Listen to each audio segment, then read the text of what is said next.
পাকিস্তানের সঙ্গে যুদ্ধ রবের মধ্যেই বাংলাদেশ সীমান্তে যুদ্ধ বিমান উড়িয়ে নিল ভারত।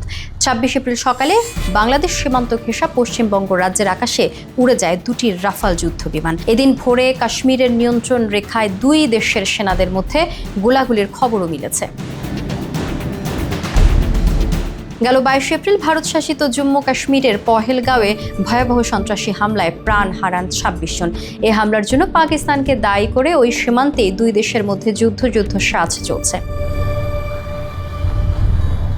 তবে দুই চিরপ্রতিদ্বন্দ্বী প্রতিবেশীর সংঘাতে কেন বাংলাদেশের আকাশে যুদ্ধ বিমানের টহল ওড়াচ্ছে ভারত, তা নিয়ে প্রশ্ন করেছেন কূটনৈতিক বোদ্ধারা।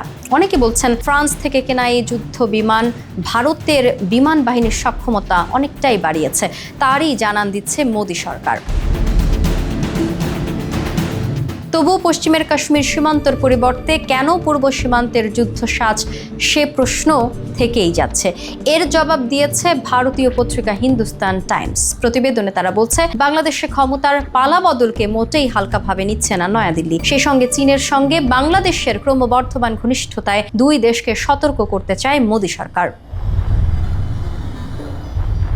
ইতিহাস বলছে, ১৯৪৭ সালে ব্রিটিশ শাসন অবসানের পর ভারত পাকিস্তান যে কয়বার যুদ্ধে জড়িয়েছে তার মধ্যে ১৯৭১ সাল ছাড়া আর কখনো পূর্ব সীমান্তে সংঘাত হয়নি। হিন্দুস্তান টাইমসের প্রতিবেদন অনুযায়ী পরপর দুটি যুদ্ধ বিমান উড়িয়ে উত্তরবঙ্গের আকাশপথে প্রাথমিক মহড়া শুরু করেছে ভারতীয় বায়ুসেনা। তৎপরতা বেড়েছে বাঘডোগরা, হাসিমারার বায়ুসেনা ছাউনিতেও। উত্তরবঙ্গের আকাশে রাফাল যুদ্ধ বিমান দেখা যেতেই অনেকে আলোচনা শুরু করেছেন এবার পাকিস্তানকে যোগ্য জবাব দেয়া হবে। তবে এই যুদ্ধ বিমানের উড্ডয়নকে রুটিন মহড়া বলছে ভারতীয় বিমান বাহিনী। সেনা সূত্রের বরাতে সংবাদ মাধ্যমটি বলছে, ভারত যদি পাকিস্তানকে পাল্টা জবাব দেয় তাহলে তাদের পাশে দাঁড়াতে পারে চীন। এছাড়া এখন আবার বাংলাদেশও অনেকাংশে ভারতের বিরোধী। বাংলাদেশে গত বছর জুলাই অভ্যুত্থানে আওয়ামী লীগ সরকারের পতনের পর ঢাকা দিল্লি সম্পর্ক তলানিতে ঠেকেছে। দিল্লিতে আশ্রয় নেওয়া ক্ষমতাচ্যুত প্রধানমন্ত্রী শেখ হাসিনাকে ফেরত পাঠানোর কথা বারবার তুলছে মোহাম্মদ ইউনূস নেতৃত্বাধীন অন্তর্বর্তী সরকার। এর মধ্যে গত মার্চে চীন সফরে প্রধান উপদেষ্টা ডক্টর ইউনূসের 7 সিস্টার্স নিয়ে মন্তব্যের হুমকি হিসাবে নিয়েছে ভারত সরকার।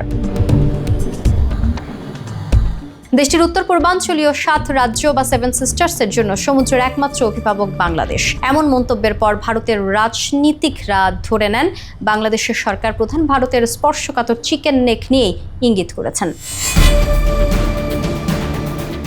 কূটনীতিকরা বলছেন, বাংলাদেশের দিনাজপুর সীমান্ত ও নেপালের মাঝে ভারতের ২৬ মাইল দীর্ঘ যে এলাকা রয়েছে, নয়াদিল্লি কোনো কারণে তার নিয়ন্ত্রণ হারালে পশ্চিমবঙ্গের একাংশ সহ আরও ৮টি রাজ্য ভারতের মূল ভূখণ্ড থেকে বিচ্ছিন্ন হয়ে পড়বে। সেই চিকেন নেক নিয়ে বাংলাদেশ থেকে সোশ্যাল মিডিয়ায় হুমকি ধমকিও ভারতের সংবাদ মাধ্যমে সমালোচিত হচ্ছে।